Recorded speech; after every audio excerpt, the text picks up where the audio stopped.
Hello, everyone. Today we're going to be talking about how the coronavirus is the virus of grief. My name is Monica Staneda. I'm founder of Feng Shui for Us and creator of the Nine Steps of Feng Shui system.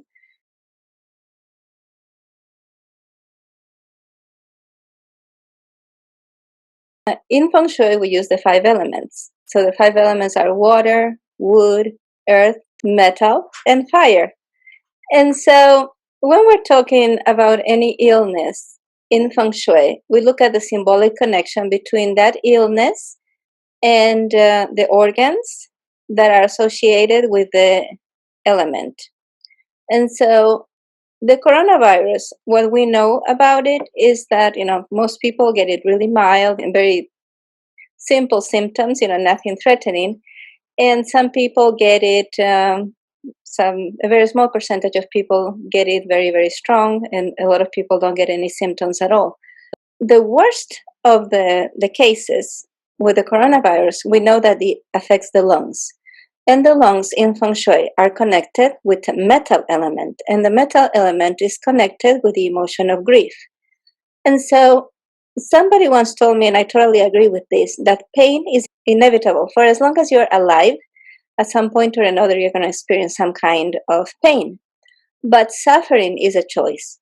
And so suffering is an attachment to that pain, not letting go of that pain. All of us have had losses in our life. All of us had losses that are losses of good things and losses of bad things. And so just by the fact of time going on and by the fact of people growing up or people growing older, there's a certain amount of loss. For example, a person right now in their 60s or 70s may be regretting the loss that they can't run as fast as they used to be able to run. And if you have children that are grown up and adults now, you have experienced the loss of the cuteness of them when they were a child. And so there's losses of positive things and there's losses of negative things. And even in the best of circumstances, there's going to be a loss. And that's why I like to use the example of the child. You love your adult child, your teenage child. You love that they're making their own way in the world and they're independent, but you're always going to miss who they were when they were a baby, when they were a toddler, when they were a child. And so even in the best of cases, every single person is going to have some kind of a loss. And if you're not able to assimilate that loss will become grief. And grief is the emotion that most damages the metal element. Now, in Feng Shui, we talk about little metal and big metal. Little metal is associated with a life area that we call children, creativity, and fun. That is the life area that we associate with little metal. Now, little metal refers to the season of fall, when the fall is beautiful. When the fall starts, the trees change colors, and it's just a beautiful sight. That is the beginning of the fall, and that is little metal. Big metal happens after the leaves have fallen off and everything starts looking dead and gray. And so there's also in Feng Shui, little metal is for children, creativity, and fun, and big metal is the life area associated with helpful people, spiritual life, and travel. And so with the virus itself, the coronavirus, affecting the lungs so deep, and the lungs are one of the main organs of the metal element. There's two organs for the metal element. One of them is the lungs, and the other one is the large intestine. And so anything that would affect the lungs or the large intestine is going to be affecting the metal element and is going to be associated with grief. And so that's important to keep in mind. Another thing we do in Feng Shui is that we always associate any problem that we have, we're always going to try to address in the three levels of existence. And the three levels of existence are associated with three energy centers that we have. So we have an energy center around the head, we have an energy center around the heart, and we have an energy center around the belly. And so the one around the head, that's related to thoughts, and that's what we call the heaven level of reality. The energy center around the heart, that has to do with emotions of humankind level of existence. And the energy center around the belly, that is the earth level of existence and is related with action, not with physical reality, but with action in the physical reality. So any problem that we have, we're going to try to address in the same way, right? And so at a time like this, there's going to be a lot of grief around the virus. And it is natural around any illness, you would probably have grief. But here's the thing. I believe that viruses always move emotions. And I want you to think about your own life. I want you to think about a time when you had a cold or a flu or any kind of respiratory condition. And I want you to remember what emotions came with that, because it has been my experience, and from all the people that I have asked, they have also confirmed that whenever they have a cold or any kind of respiratory condition, there is some kind of sadness, some emotion related to sadness that was there and that moves with the virus. And so, from a very young age, and I think I maybe was 23 years old when I started to my healing process through homeopathy. And so, one thing that happens when you start doing a deep treatment with homeopathy is that most people, as they start taking the remedy, they catch a cold. And it doesn't matter how healthy they were or how strong their immune system was, they'll catch a cold. And so that cold helps them release toxins that were accumulated in the lungs, but it also helps them release emotions that were lodged in. And so emotions that were stagnated get moved with any process in the body that is meant to eliminate something. So when you have a cold or any kind of respiratory condition, you are going to have maybe a runny nose, maybe you're going to sneeze, maybe you're going to have a cough. And all of this is intended to expel from your body things that shouldn't be in your body physically, but also to expel emotions that you shouldn't be holding in your body, and to expel thought patterns that shouldn't be in your body. So in Feng Shui, we address any problem from thoughts, emotions, and action. And so I want to talk about how you can combat these kinds of emotions that are likely to be in the environment because of this virus of grief. Now, the fact that this virus has become a pandemic right now, it's all over the world, people catch it really easy. That indicates to me that at a symbolic level, humanity has been dealing with a lot of grief.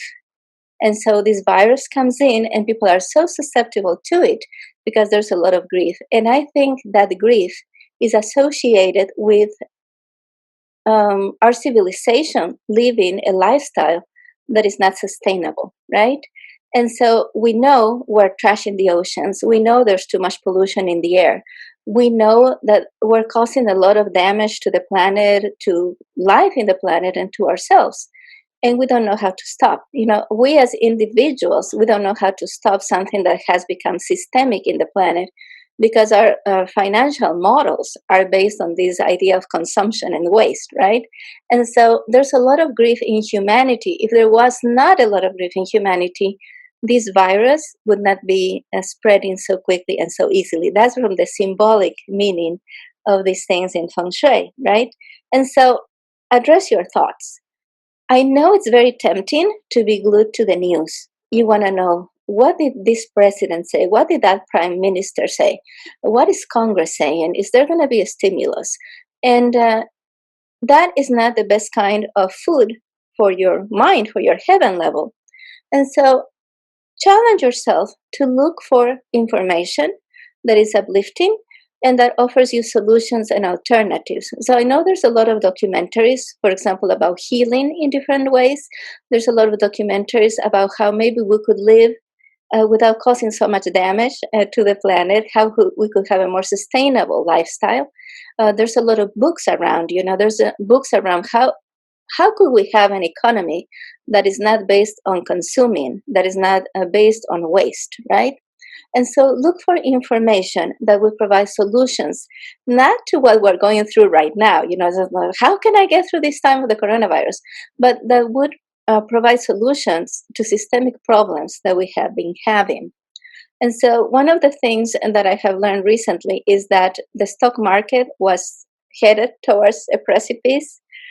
And people who know about these things, they look at certain markers, and some people started warning it was a recession coming since last July.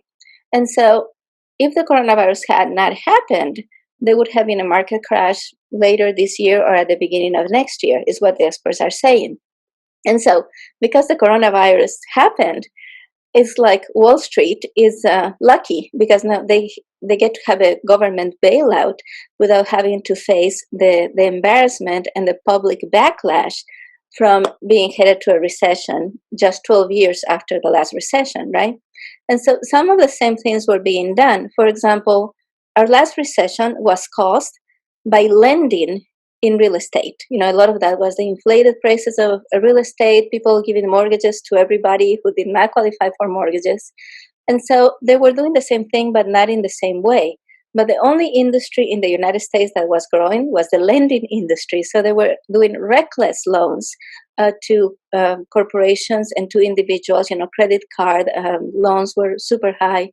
Car loans were at an all-time high. And so this is not sustainable. So challenge yourself to look for books, for documentaries, for information, or even science fiction movies, fantasy movies that might give you a glimpse into solutions to the systemic problems that we're facing as a society. So that's something that you can do at a thought level. Because the other side of grief, grief is a hypo condition, but the hyper condition of grief, like the other side of the coin of grief, is becoming cynical. It's like that existentialist attitude, the cynicism, the thinking, well, nothing matters.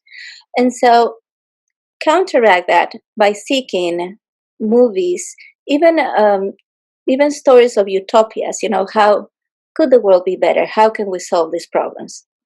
So at the emotional level, right, you may be feeling a range of emotions that are connected with the metal element, which would be from sadness to grief to regrets. And so the healthy emotion for the metal element is nostalgia.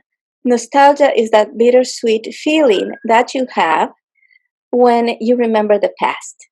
And so, for example, you might have a child that is a teenager today or a grown adult. When you think about when they were a toddler and the things they did at a toddler, the things they said, the funny things, that bittersweet feeling, there's some sense of loss in that little person is no longer there.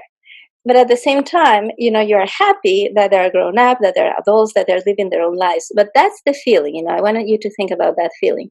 That is the positive feeling that you can have associated with the metal element. And so it's not grief, it's not sorrow, it's not pain, it's not sadness, it's nostalgia. So you need to bring yourself to a point of nostalgia. One way we do that in Feng Shui is working with photos, especially family photos. So we have certain photo layouts that we can do in order to help people, for example, heal their inner child, set healthy boundaries with the people in their lives, ex-spouses, for example, or in-laws. So we do certain arrangements of photographs to help with that. But it's also about reaching out, right? Reaching out to somebody. The idea is that you have a thought, then you have certain emotions associated with that thought, and that leads you to actions in the world in order to transform things, so that you do your little part of creating heaven on earth, right?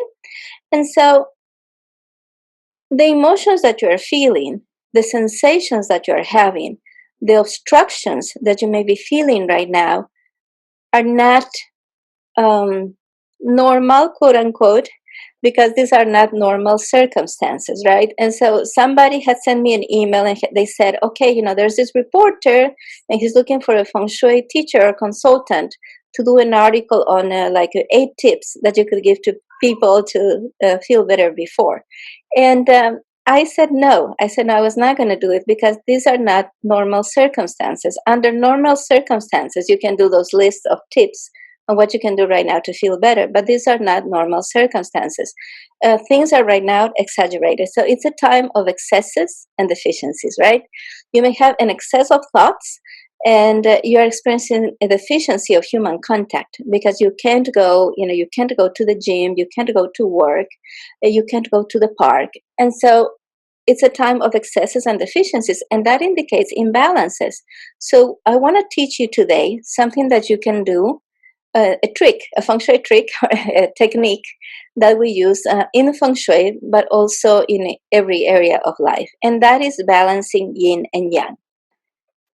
Try to find an adjective, or try to find an emotion that can be described in one word. For example, one that someone has shared with me is claustrophobic, right? She's feeling claustrophobic because she is at risk because of her age, and so she shouldn't leave her apartment. She's in a high-rise apartment, so she doesn't have a connection with the earth except through the window. And so somebody says anxiety, okay. And so if you're feeling claustrophobic, you need to think about what is the opposite of being claustrophobic, right? So claustrophobic is feeling like you are in a kind of trapped in a small space. The opposite of that would be to feel openness, right? And so what you need to do right now is seek that openness wherever you can. For example, most people right now are going through spring or are going through fall. That means the weather is going to be kind of nice. And so openness, open your curtains and window treatments, open the windows, right? That's one way to create more openness.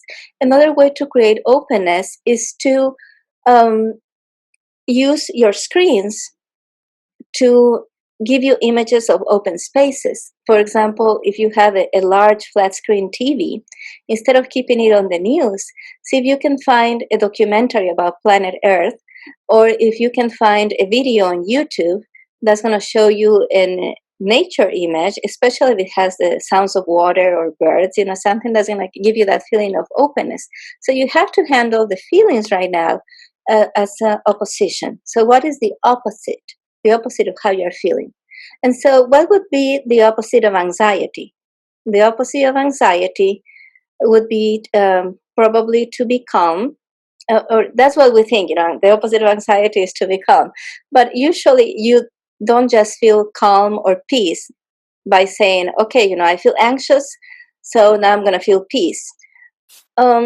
There's two ways that you can combat anxiety. One of them is by meditating, right? Because when you have anxiety, you have a lot of thoughts. It's like a hamster in a wheel, and the thoughts go over and over and over, and they don't release. You don't find a solution when you're worried, because it's impossible to find a solution to your problems when you're worried.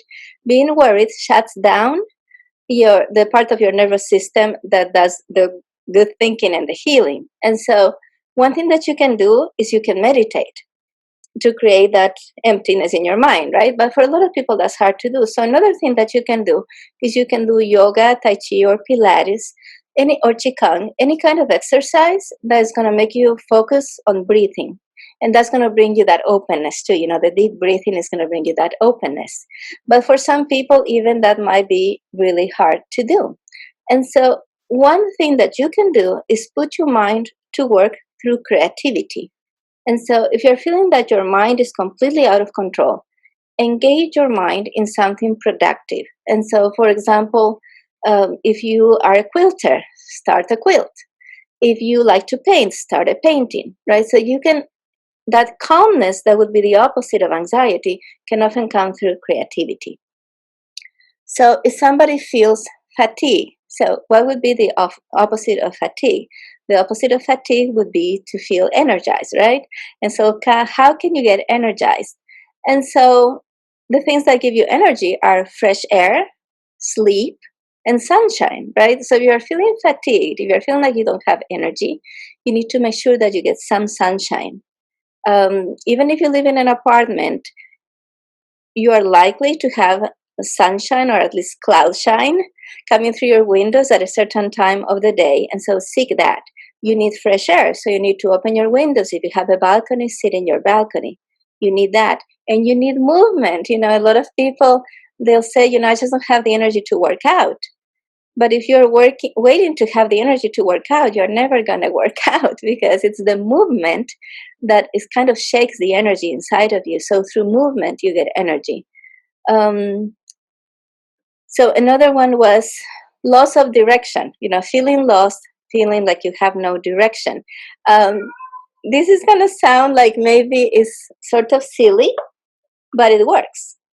If you're feeling like you don't know where to go, like you don't know what is the next right step, like you are lost, like you're being pulled in different directions, organize your shoes. Whenever it's never felt, whenever a client tells me that's how they feel, and I ask them, well, how do you keep your shoes? And they usually just throw their shoes about. Their shoes are by the entrance, just take their shoes off and they kick them anywhere. So like when your shoes are all pointed in different directions, that's symbolic of you just allowing your energy to get pulled into any direction. So start with that. Start with organizing your shoes. So professional personal opportunities, I did that with shoes. Awesome. Um, so loss, the feeling that you have lost professional and personal opportunities. So how can we put that in one word? I think, and correct me if I'm wrong, you can let me know through the chat, but I think that's a feeling, maybe a feeling of failure, or a feeling of impotence. I think impotence actually is a better match, because right now, it if you have a business that requires you to be in contact with people, say for example, if you're a hairdresser, and the government has told you now you have to close your business. Um, I guess you could still call your clients and tell them you're going to go to their house, or they could come to your house. But there's a lot of things that you're not going to be able to do. For example, if you have a funnel to get clients to your business that requires you to network, that you go to several networking meetings, and right now you're not able to do that. And so is this impotence that conditions around you have changed in a way that you cannot fix them, right? And so the opposite of impotence would be to be powerful. Now, in Feng Shui, we address issues of power. Usually, under normal circumstances, we look at the position of furniture. So you have to have the power position, we call it. So in the bedroom, you need to have a solid wall behind your headboard, and you need to have a headboard. Your headboard needs to be solid, and so your bed needs to be positioned in a way that you can see the door, but not be right in front of the door, and that is the power position. In your office, you should be able to sit in a way that you have a solid wall behind your chair, and you have the command of the room as you work. You would look at being in the power position, making sure that when you're working are in the power position. Now, a lot of people are staying home these days, and most people have a desk pushed against the wall, and they have a laptop, and then they work looking at a wall. So turn that around. Maybe instead of working at your desk, take that laptop and put it on your dining table, or take that laptop and put it on your lap while you're sitting in your living room. But look for a position where you have the command of the room. Now, if you're going to put your computer on your lap, I do recommend that you do like put a bamboo board in between your legs and the computer, right? So you don't get too many of the electromagnetic frequencies. And so just try and find that adjective that is going to define how things feel or how things are like, and then look for the opposite of that. And this is the yin and yang technique that we use in Feng Shui. In the 9 steps to Feng Shui system, that is step 2. Step 1 is completing the floor plan, making sure your floor plan is a square or a rectangle.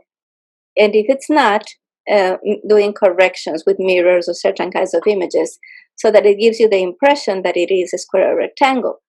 And step number 2 is correcting excesses and deficiencies. And so this is what we do. For example, if you live in a home and you feel like the home is too poor, for a lot of people, I think it's really interesting this time we're going through, right? Because a lot of people are doing videos from their homes, and a lot of people are having this kind of meetings, with where people are showing their homes. And a lot of those homes are not pretty. And so when you work outside of the home, you just come home for a couple of hours at night. In the morning, you get up, you shower, you have breakfast, you leave. You are outside all day long. You come home at night, you're there for a couple of hours, you go to sleep. And so a lot of things about your home may not bother you on a regular basis. But if you are there all the time, like you probably are now, home all the time, these things are going to bother you more. So maybe you feel like your home is poor. And I know this to be true for a lot of people, for a lot of young people who are renting apartments, and they don't feel like they should invest any in their apartments because it's just an apartment, right? And so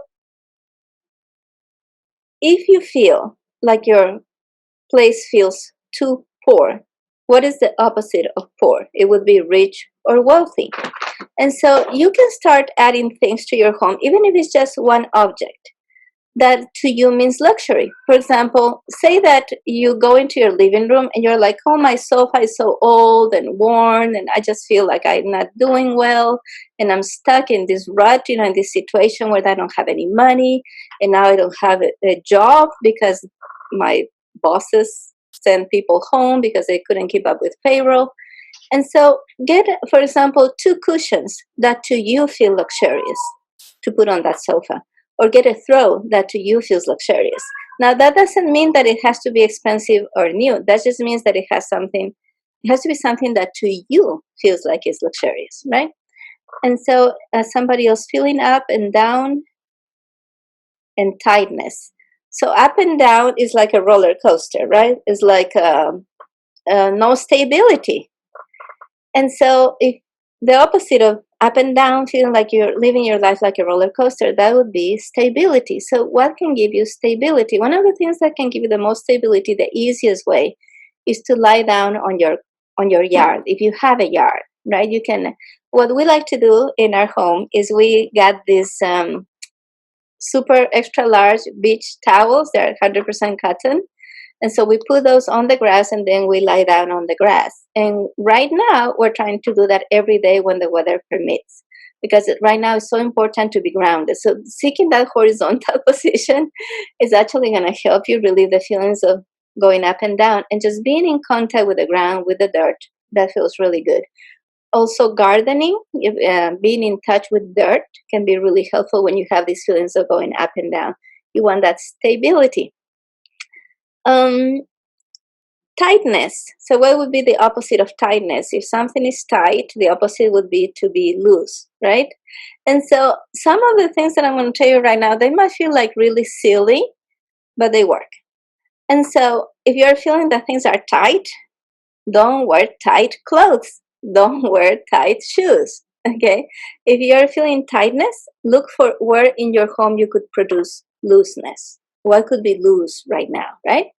And so you always work with the opposite. And if you can identify an adjective, if you can identify an emotion that you can define with one word, then you just look for the opposite and you seek that. And that is the best thing that you can do right now, because the circumstances are not normal. We don't know how long this is going to last.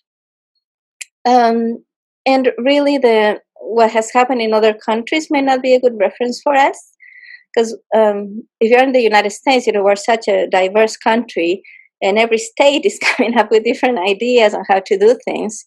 And so we don't know how long it's going to last, but we know that it's not normal. We know that it's not permanent. It's not the end of the world. Humanity has gone through much worse things than this at different times in our history. So it's not the end of the world. Now, later on, we may have a new normal. Things may be different. People may want to live their lives in different ways. I know one thing that's going to change for us is that we want to have stronger ties with our local community. And so we're going to be looking to having relationships with local farmers. We're going to be more intentional in promoting local businesses whenever there's a choice between buying something online or getting it locally. We're going to try and get it locally. Right now, there's not a choice, right? Right now, if you want to go shopping, it pretty much has to be online. But that's some of the decisions that we have made as a family, because this situation has made us realize how important it is to have strong connections where you live. And so for other people, things are going to change. If you have a business, things may change in the way you run your business. I know a lot of people right now, they're being pushed to becoming more savvy with online technology. And some people right now that used to do one-on-one services in person are going to start doing online services. And some of those people who are doing the online services might say, from now on, I just want to do it online, you know? So things are changing definitely, and we don't know what it's going to look like. But we know that the way things are right now, that is temporary. It's temporary. And so the best way to address whatever is going on with your life is to work with those opposites. So whatever you are feeling, somebody I have my notes of other emotions that people have shared with me. And so some people have said lonely. They're feeling lonely. So what is the opposite of feeling lonely? That is to be connected, right? It's not to be in company, it's to feel connected. Because you could live with a lot of people. You could live in a household with another 6 people and still feel lonely. Because the opposite of loneliness is not company, it's connection. And so seek connection. Make a list. I'm trying to do this with my children, that every day they reach out to somebody, to a relative, a friend, an acquaintance that needs to hear that somebody remembers them and somebody cares about them, right? And so another feeling that's coming up for a lot of people is a feeling of being abandoned. And even though they can tell it's not realistic, right? Like lady I know, she's in her 80s. Her family is crazy about her. She just had a new grandchild, but they can't come visit her because they have to protect her, not put her at risk, right? And so she's having these feelings of abandonment that are completely unjustified. But yes, she has the feelings, right? And so what is the opposite of feeling abandoned, and that usually goes to things that we carry from childhood, when abandonment meant death, right? If a child is abandoned, how are they going to survive? And so the opposite of feeling abandoned is to feel protected. And as an adult, what you can do to increase those feelings of protection is reconnect with your faith.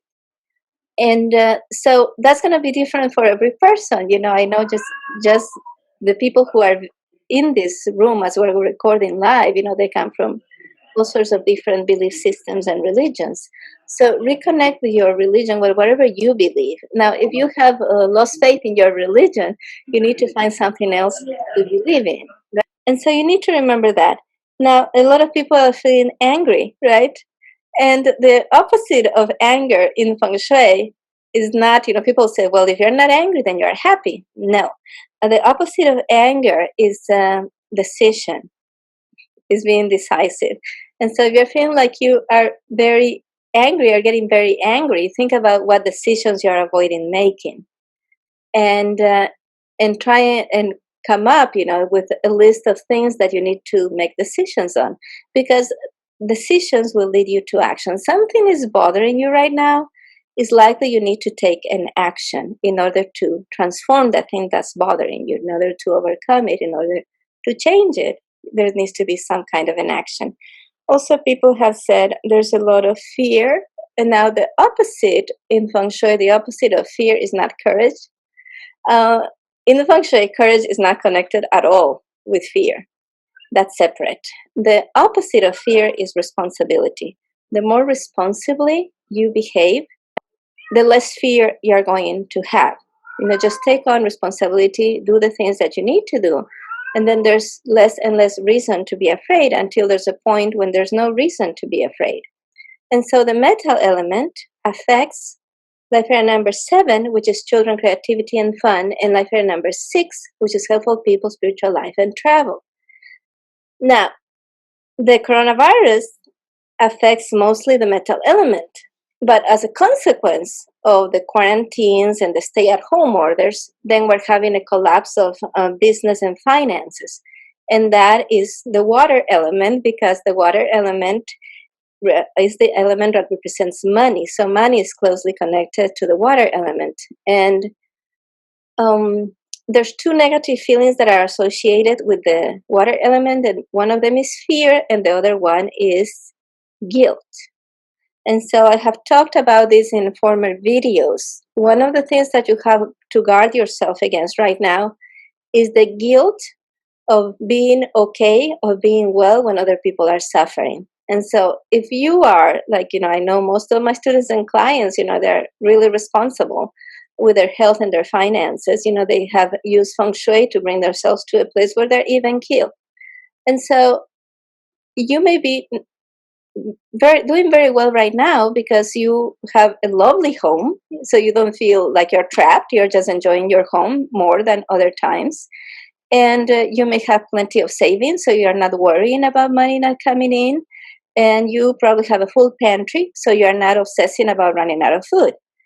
But that can bring in feelings of guilt and also excessive compassion. And so compassion means, literally, if you go to the root of the word, it means suffering with in Latin, right? And so compassion is only good as an engine to generate action. So you feel compassionate about something, about someone, you help out. But when you're just feeling that compassion, just suffering with the other, and it doesn't lead you to action, is not positive. So compassion is not a good thing unless it leads you to help, right? Somebody asked, how does loosened translate into the house?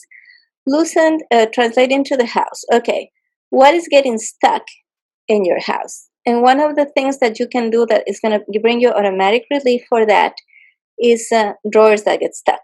Most people have at least one drawer at home that gets stuck, and most of the time that drawer gets stuck because there's too many things in that drawer, right? And so declutter that drawer. And first, take out anything that's trash. You're going to be surprised at how much trash people keep in their drawers. And so take out anything that's trash, anything that's recyclable, recycle it. Anything that's broken and cannot be repaired, either put it in the trash or recycle it. And just reduce the amount of things that you have in that drawer.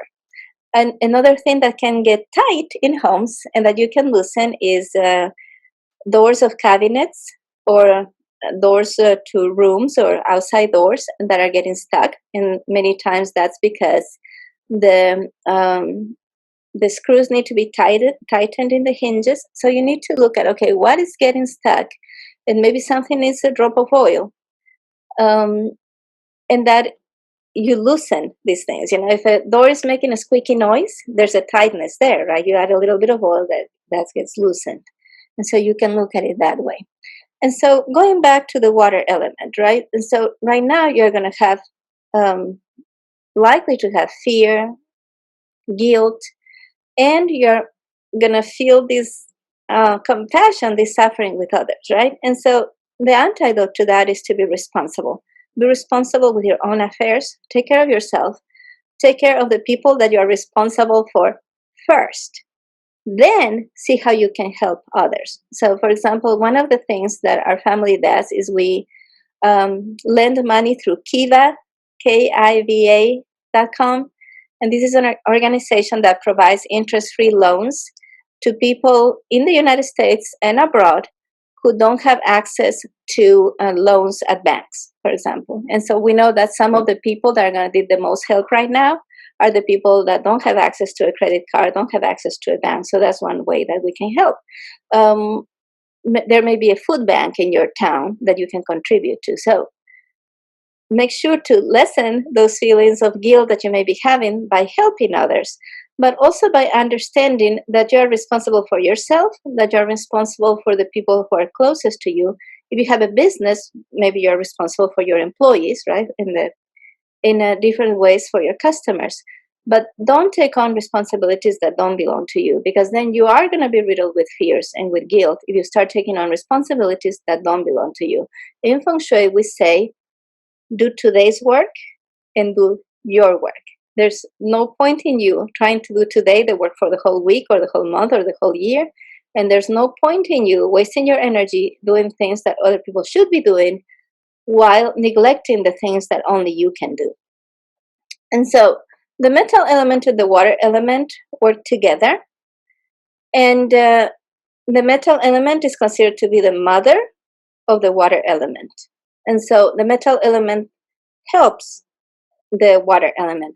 So what's happening right now is that due to the grief that a lot of people are experiencing, that grief, and getting attached to that grief is worsening any situations that there may be there with fear or guilt. And so what you do is you address the issues with the metal element first. which is addressing that sorrow, the sorrow and the grief. The classical musician Vivaldi, that is a really good choice for harmonizing the metal element. Also, nostalgic music, it could be very helpful right now if you listen to music that was really popular when you were a child, when you were a teenager, or maybe the songs that were super popular when you first got married. And that can be very, very healing for the soul, listening to those types of music, and that's really good for the metal element. Also, if you are feeling like kind of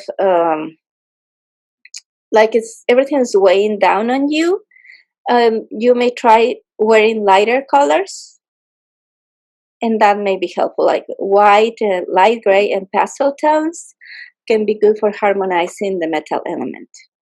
If you are having feelings with either sorrow or grief or fear, avoid the color black.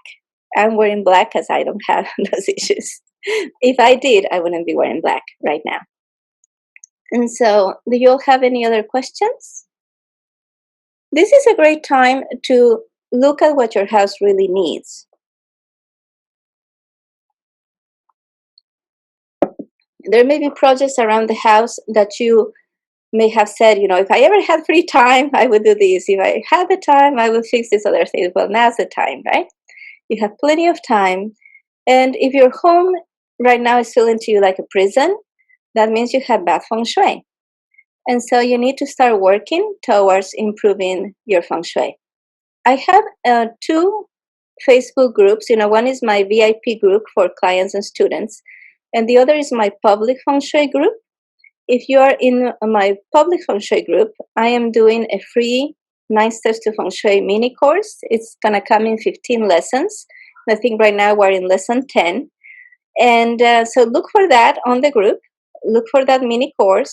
It has some beautiful images in portrait, and talking about the problems in your home. So if you feel unhappy with your home, if you are sitting in your home, trying to do things around your home, and you feel fatigued, if you feel like you don't have energy, if you feel like you're trapped, these are signs there's problems with your Feng Shui.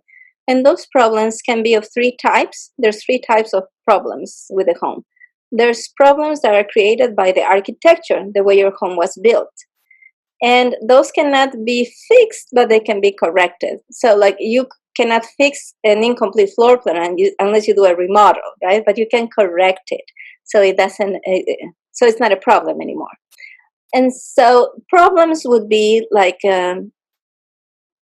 opening your door and the first thing you see is a staircase. You're not going to move the staircase, right? So that's a problem associated with the way the home was built. If you open the door and the first thing you see is a bathroom, that's also a problem with the architecture. The second type of problem is problems with the interior design, and these may be decisions that you made or decisions that other people made regarding color, shapes, materials, artwork, mirrors, and photographs. And so sometimes, you may have bought the home and the home was painted in weird colors, or you may have bought a home and it had like shag carpet, really old. And so there's certain things that are choices that other people made before you even moved into the home. And there's other choices that you made that seemed like really good ideas at the moment and ended up not being not so good ideas later on, right? So that's the second type of problem. The third type of problem is problems having to do with the way you're arranging your furniture and accessories such as lamps, ornaments that you may have, pillows, throws, rugs, those kinds of things. And so those are the easiest to fix and the easiest to move.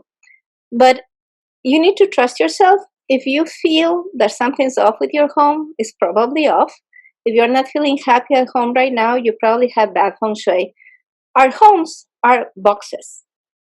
And people were not designed to live in boxes. We are hardwired to be in connection with nature. So the main thing that Feng Shui does for you is to create within your home that feeling of harmonious nature. Another thing you can do to make your home feel more alive right now is to have more houseplants.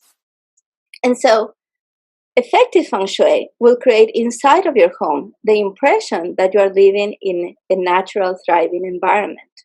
And that's the focus of what we do with the 9 Steps to Feng Shui system. There's a question. Can I use two metal table lamps to enhance metal element? Yes, you can use metal objects to enhance the metal element. And so it would be things made of metal, any metal, and colors associated with metal. That could be gray, silver, white. It could also be copper, right? It could also be gold. But you have to be careful because sometimes when you start adding too much metal, you end up with kind of a clinical um, environment. If you go into a home, it kind of feels like a hospital.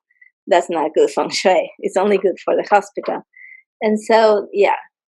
So fear of making mistakes, because at this time one has to make the right decisions. Yeah. So fear of making these mistakes, the opposite of the fear of making mistakes would be to have certainty, right? And from the feng shui viewpoint, there's only one way to have certainty, and that is to answer this one question. Is what I want to do aligned with my life mission? Your life mission is your contract or pact with heaven. And so the right decision or wrong decision is always just that. Is this action that I'm planning on taking bringing me close to my life mission or life missions, or is it taking me away from my life missions? And so, in feng shui, we believe that you came here with a contract or pact that you have with heaven.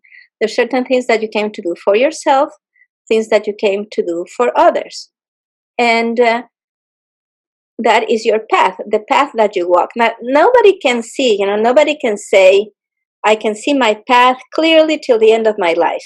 No. When people say that, it's usually not it. I've met people, who are like, they were in high school and they're like, this is my path. I'm going to graduate, I'm going to go to school, and then I'm going to become this kind of professional, and this is what I'm going to accomplish. And then, they quit college and they went on another profession and their life took turns. And so what we can know is only the next few steps ahead. We can't see the whole picture, but we can always know if the next step is the right step. Now, I have shared with you, whenever I feel like I don't have enough elements to make a decision, I do use the I Ching, the Chinese Book of Changes. I think it's an amazing tool. And so right now, you need to make decisions. You need to make those decisions from the viewpoint of your life mission, but also the mission of your business. If you're an entrepreneur and you have a business, it's not all going to be about you. It's not what I want. It's not what I want to do. Because if you own a business, that means for the manager of the business, if that's not you, for the employees of the business and for the customers, clients that you serve with your business. So then you need to ask. And we usually ask, is this for highest good? Because your highest good is being in alignment with your path. And so it's not just you as an individual, right? It's not asking like, is this aligned with my life mission? Because your business may have a mission that is not 100% your mission as an individual, right? Also, sometimes, some of my clients, they get really confused because a lot of people out there are telling them that if you don't love what you do for a living, then you should quit. That's like, do what you love and the money will follow. No, because part of your life mission is to be able to provide for yourself and your family. And so even working a job that you hate, or even having a business that is not fulfilling to you, if it is fulfilling the mission of providing financially for you and the people you love, that's part of your path. And yeah, at some point you may find a way to only do the things you love and be able to make money out of that. But until you are able to do that, being able to produce a reliable income right now is important. I'm trying to tell my kids and having them understand this concept, right? We need to reach out to other people because we are very happy and we are very lucky, right? We're very lucky that we live in a very peaceful neighborhood, that we have a yard, that we have beautiful plants, beautiful pets. We're very lucky that my husband and I have a great relationship. We're very lucky that we get along with our kids and our kids get along with each other. But in Feng Shui, luck is not chance. So we're very lucky because we have certain systems in place. We have certain systems in place in order to have financial stability. We have systems in place in order to get along well. Part of that is Feng Shui, to reduce irritability and arguments. And so luck, from the Feng Shui viewpoint, is what happens to you based on the vibration of your energy field. And so the more you work on having a good, strong, healthy vibration in your energy field, and as well for every member of your family, then you're going to be more and more lucky. Now, I remind you, I do Feng Shui consultations, and my consultations are done long distance. I charge for the whole month, so we do it a subscription. You can't hire me by the hour. You can only hire me by the month. And so I charge for the month what most other consultants charge for an hour or two. So it's a really good deal, and this is a great time because you are seeing how your space affects you. If you're not happy with your space, you need to address those three problems, right? The problems created with architecture, decisions in interior design, furniture choices, and arrangement. And this is the best time to get started with that, especially if you're sitting at home and there's something you're not happy with. Trust your perception, trust your instincts. In L-shaped rental apartment, career wisdom area missing, what I need to pay attention in this time, where will be the beneficial place for metal lamps? Because I don't know your floor plan or your particular conditions, but usually metal lamps are a really good addition to the living room. So that's a good thing to do. Make sure that your front door opens smoothly, and make sure that the first thing that you see when you come in is something beautiful and something that makes you feel like you're doing well, right? So the foyer, your entrance, is the spot in the home that needs to give you the impression that you are doing really well. That's what I can tell you without analyzing a floor plan, right? A lot of what you can do right now is you can do it through movies, through books, and through stimulating your imagination, right? If you feel trapped, watch a movie that happens at the beach, right? Watch a movie about an explorer in the rainforest. There's a lot that you can do with the resources that are given to you through technology today. Remember that I answer questions. We use the first 10 minutes here when we meet on Thursdays. That is when I answer questions, the first 10 minutes before we start the lesson. And I also answer questions in my public Facebook group, Feng Shui for Us group.